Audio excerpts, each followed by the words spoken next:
করছি। এখন বাজে বিকেল 5টা। আই হোপ সবাই ভালো আছো, আমিও খুব ভালো আছি। চলো তোমাদের সাথে শেয়ার করব। এখন একটু বাইরে যাচ্ছি, মানে রাস্তার দিকে একটু বেরিয়েছি। চলো তোমাদেরকে সমস্ত কিছু দেখাবো এবং আমি কোথায় যাচ্ছি না যাচ্ছি সমস্ত কিছু বলবো। এখন আমি আমার মা আর মেয়ে বেরিয়ে পড়েছিলাম একটু বাইরের দিকে যাবো বলে। তো যেখানে যাচ্ছি সেখানে আমার পিসিরাও যাবে বলে মানে বললো। তো আমার পিসিরাও আমাদের সাথে অ্যাড হয়েছে। চলো দেখতে থাকো তোমরা আমরা কোথায় যাচ্ছি, সাসপেন্স থাক কোথায় যাচ্ছি না যাচ্ছি। অবশ্য আমি কালকে বাড়ি চলে যাব, তোমরা দেখতে পাবে। চলো তোমাদেরকে একটু বাইরের ভিউজটা দেখায়, কি সুন্দর লাগছে। পুকুরটা শ্যাওলায় পুরো ভর্তি হয়ে গেছে আর রোদটা পড়েছে, দেখতে খুব ভালো লাগছে, তাই না? আমাদের এখানে সোমবার ভোর, তো আমি কালকে চলে যাচ্ছি। কফি আমাকে নিতে আসবে, সকালের দিকেই হোক বিকেলের দিকেই হোক বাড়ি চলে যাবো কালকে। এই দেখো এইখানটা দেখো কি সুন্দর দেখতে লাগছে। আর এখানে আমাদের একটা সিদ্ধেশ্বরী মায়ের মন্দির আছে, যে মন্দিরটা কালী পুজোর সময় আর চৈত্র মাসে শীতলা পুজো হয় তখন পুজো হয়। খুব জাগ্রত মায়ের মন্দির। এই যে এই মন্দিরটা। চলো আমরা হাঁটতে হাঁটতে মন্দিরের কাছে অব্দি চলেই এলাম। আর একটা দিদি অ্যাড হবে বললো আমাদের সাথে, তো ও যাবে। চলো দেখতে থাকো তোমরা। একটা লাইক কমেন্ট শেয়ার সাবস্ক্রাইব অবশ্যই করে দিও। আমরা দিদিটা অ্যাড হয়ে গেছে আমাদের সাথে, তখন আমি তোমাদেরকে সেই জায়গাটা শেয়ার করতে পারিনি। তো এখন আমরা সবাই মিলে হাঁটতে হাঁটতেই চলে এসেছি, আর কিছু গাড়ি ভাড়া করিনি। সবাই বললো হাঁটতে হাঁটতেই চলে চলো, তো বেশিক্ষণের রাস্তা না হয়তো হাঁটতে হাঁটতেই চলে এলাম। আমার মেয়ে অনেকক্ষণ বাদে আমার কোলে এসেছিলো, ওদের সাথেই ছিল এতক্ষণ। চলো দেখতে দেখতে আমরা আমাদের গন্তব্যে চলে এসেছি, মা মুক্তকেশী মায়ের মন্দির, গোপালপুর। তোমরা অনেকেই হয়তো চেনো। তো এখানেই আজ এলাম, অনেকদিন কোথাও বেরোনো হয়নি, তো আজ একটু ঠাকুরতলাতে এসে মনটা ভালো করতে চেষ্টা করলাম। তো তোমরা দেখো, তোমাদের যারা দেখোনি, যারা জানো না তারাও একটু দেখো, মায়ের মন্দির দেখো। আমি আগেই যাচ্ছিলাম, ওরা মায়েরা আমার পিছনে ছিল, আমি যাতে তোমাদেরকে দেখাতে পারি বাইরের ভিউজটা সব কিছু। তাই মন্দিরটা দেখো।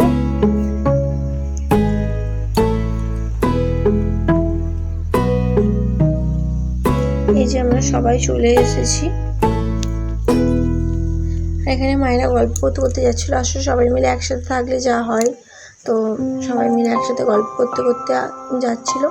এখানটা জানো তো এই নতুন হয়েছে, হয়তো কোনো বড় ফ্যাক্টরি হবে বা অন্য কিছু হবে, ঠিক মতো আমি জানি না, কিন্তু জায়গাটা অনেকটা বাড়িয়েছে। আর এই মাঠটাতে না ফুটবল খেলা হয়, ক্রিকেট খেলা হয়, সবাই যে যেমন পারে খেলে।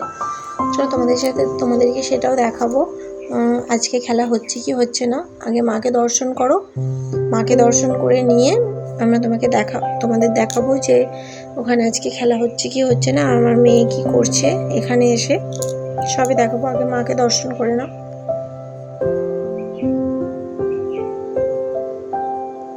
মা মুক্তকেশী মা,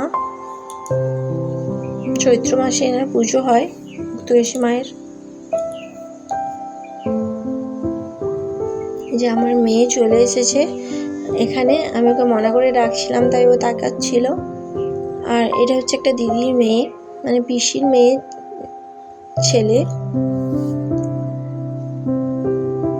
ও আমাদের মনাকে নিয়ে খুব খেলা করছিল। চলো আমি একটু আমাকেও দেখিয়ে নিলাম তোমাদেরকে। এই যে আমার মা এখানে আমার মেয়েকে নমস্কার করতে বলছিল ঠাকুরকে, তো অন্য নমস্কার বলে নোনো করতে, নোনো নোনো নোনো করে, তো সেটাই করছিল। আর এখানে খালি 14 বার ওখানে উঠে চলে যাচ্ছিল।